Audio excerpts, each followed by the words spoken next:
Universitas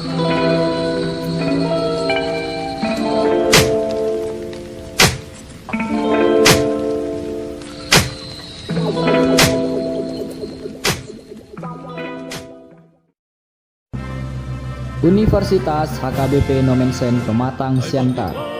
Ya, universitas ini terletak di Jalan Sangnawalu nomor 4 Pematang Siantar, sangat dekat dari pusat kota kita yang tercinta ini. Awal berdirinya Universitas HKBP Nomensen atau disingkat UHKBPNP sejak 7 Oktober 1954. Dan semenjak awal dibangun, telah melahirkan alumni-alumni yang berkualitas.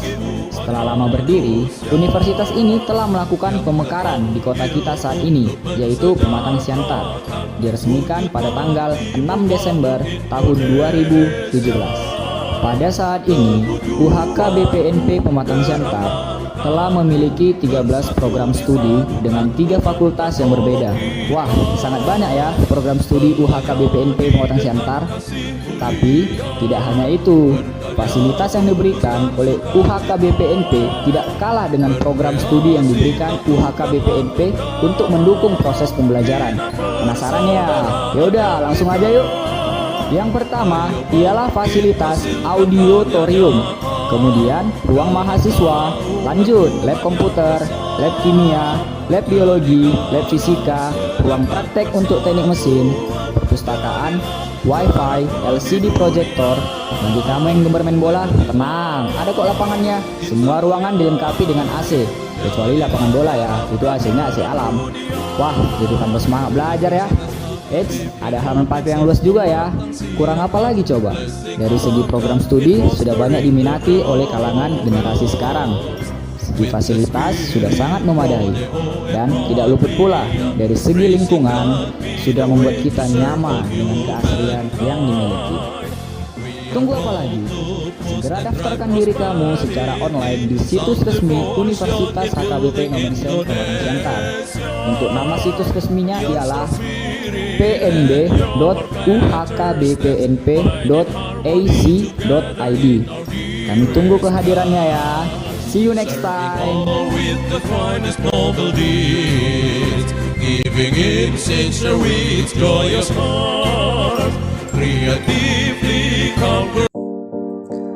Halo sahabat bio, pada kesempatan kali ini saya akan menjelaskan mengenai cabang-cabang biologi. Namun cabang biologi yang saya bahas hari ini adalah mikrobiologi yang terdiri dari bakteri, virus, jamur atau fungi, dan alga.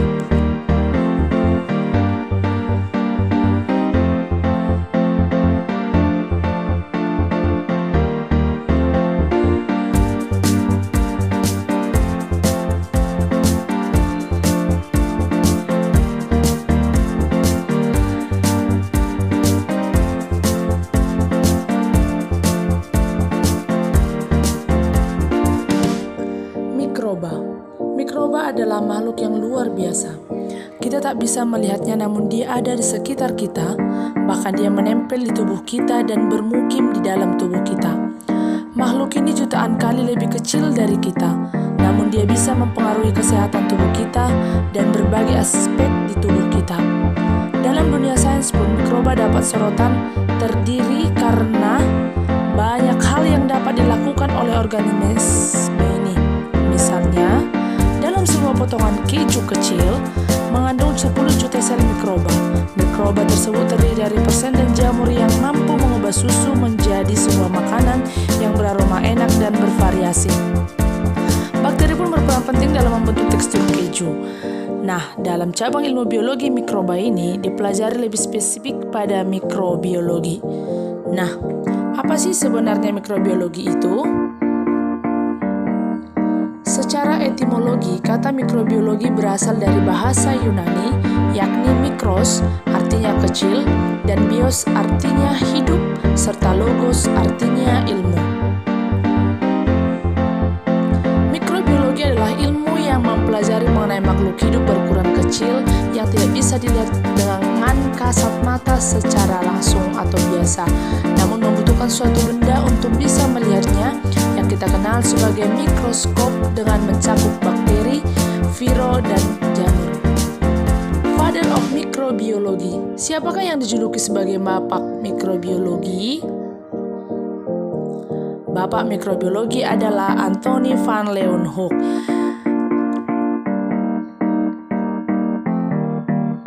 Anthony van Leeuwenhoek, ia terkenal atas pengembangannya mikroskop dan kontribusinya terhadap didirikannya mikrobiologi.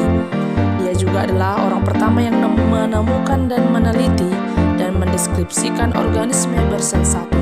Pada tanggal 17 September 1676, ilmuwan yang disebut sebagai bapak mikrobiologi ini, yaitu Anthony van Leeuwenhoek, untuk pertama kalinya melaporkan adanya keberadaan bakteri. Lalu, siapakah julukan ahli mikrobiologi? Nah, seorang yang ahli dalam mikrobiologi disebut mikrobiolog. Mikrobiologi adalah cabang ilmu dari biologi yang mempelajari kehidupan mikroorganisme makhluk hidup dengan tubuh super kecil seperti bakteri, fungi, alga, mikrokopis, protozoa, dan yang lain. Cabang ilmu ini ada semenjak ditemukan mikroskop. Saat ini mikrobiologi sudah diterapkan dalam berbagai bidang perkuliahan seperti farmasi, kedokteran, pertanian, ilmu gizi, teknik kimia dan astrobiologi serta arkeologi. Adapun ruang lingkup mikrobiologi. Mikrobiologi adalah ilmu yang mempelajari mikroba yang memerlukan ilmu pendukung kimia, fisika, dan biokimia.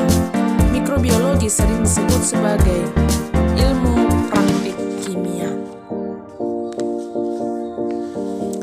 Dan pengetahuan ini juga digunakan dalam perawatan kesehatan untuk pencegahan penyakit, diagnosis, dan produksi obat. Nah, mikrobiologi dasar diberikan pengertian dasar tentang sejarah penemuan mikroba, macam-macam mikroba di alam, struktur sel mikroba dan fungsinya, metabolisme mikroba, pertumbuhan mikroba, dan faktor lingkungan. Mikrobiologi terapan di bidang lingkungan dan pertanian. Mikrobiologi lanjut telah berkembang menjadi bermacam-macam ilmu, yaitu virologi, bakteriologi, mikologi pangan, mikrobiologi tanah, mikrobiologi industri, dan sebagainya, yang mempelajari mikroba spesifik secara lebih rinci atau menurut kemanfaatannya. Apa sih manfaat ilmu mikrobiologi? Mikrobiologi telah ada jauh sejak penemuan mikroba. Hal ini telah berkontribusi secara signifikan terhadap kehidupan manusia untuk berbagai kebutuhan sehari-hari.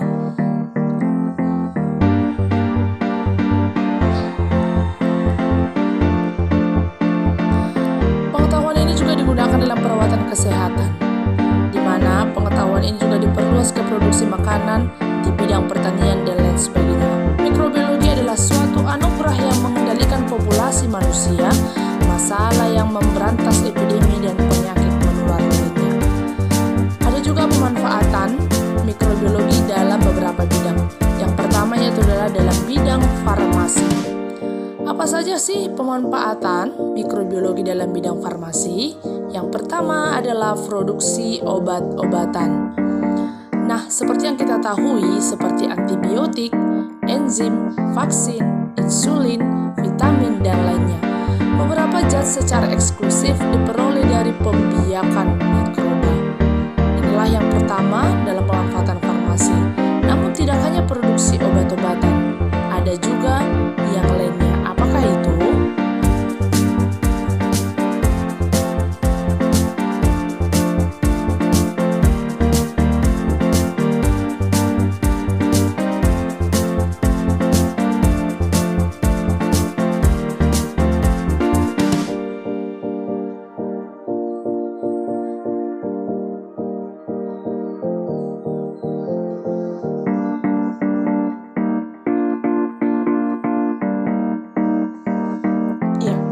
Sterilisasi obat-obatan yang diproduksi. Nah, sterilisasi obat-obatan yang diproduksi sangat penting. Bukan hanya dengan obat-obatan, bahkan kita juga sangat mengutamakan sterilisasi dalam bentuk apapun.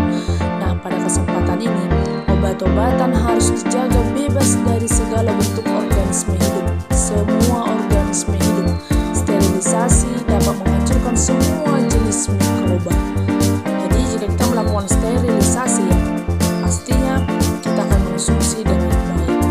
Nah, selain dalam bidang farmasi, ada juga dalam bidang medis. Nah, ternyata mikrobiologi dibutuhkan sangat perlu dengan ini, di mana pemanfaatan yang pertama adalah studi penyakit mikroba. Studi penyakit mikroba untuk mengetahui mikroorganisme apa dan penyebabnya. Dalam artian mikroorganisme apa yang menyerang dan apa sih penyebabnya, seperti protozoa, virus, dan lain sebagainya. Dan yang kedua, diagnosis penyakit. Diagnosis penyakit itu untuk apa? Diagnosis penyakit untuk memungkinkan penyakit yang tepat dan efektif menggunakan tes ELISA, pengamatan mikroskopis, dan lain sebagainya. Jadi diagnosis penyakit ini dapat dilakukan secara nyata dan asli. Dan yang ketiga, pengobatan penyakit.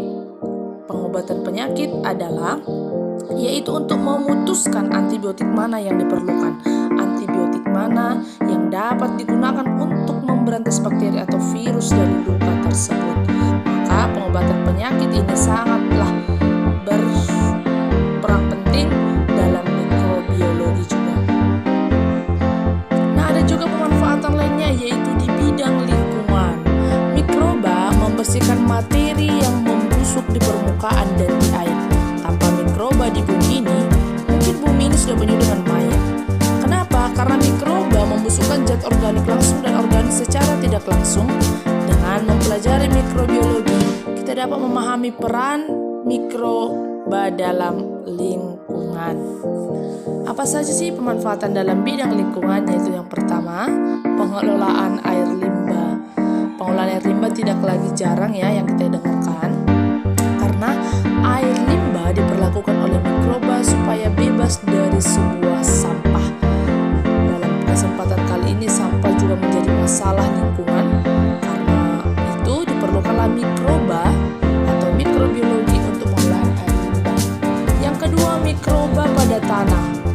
Apa sih fungsi mikroba pada tanah ini? Mikroba tanah sangat penting untuk menjaga struktur tanah dan alam, dan juga sangat berperan penting, apalagi yang untuk berladang. Struktur tanah ini sangat diperlukan ya, bagaimana cara menghasilkan tanaman yang baik dan sangat memuaskan untuk dikonsumsi juga oleh orang-orang.